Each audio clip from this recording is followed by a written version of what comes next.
Kobe? Ito may Kobe. Okay, ito yung Kobe Eulogy. Medyo ano yung pangalan niya, Eulogy. Pero hindi to nirelease nung patay na si Kobe. Nirelease to February 27, 2016. Bilang last na sapatos ni Kobe na nirelease habang naglalaro pa siya sa NBA. Kaya ganun yung pangalan, Eulogy. Parang papaalam sa kanya. Unfortunately, ganun nga nangyari nung 2020. So parang iba na yung meaning nitong sapatos na to ngayon na Kobe Eulogy.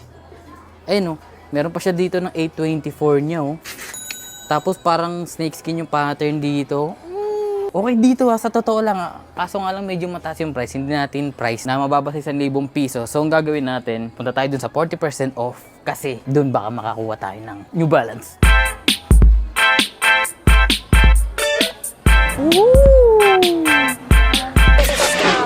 Madami pa. Parang baliktad. Ito 40% off pero madami pa. Yung sa kabila, new arrival pero konti na lang. Jordan, Air Max.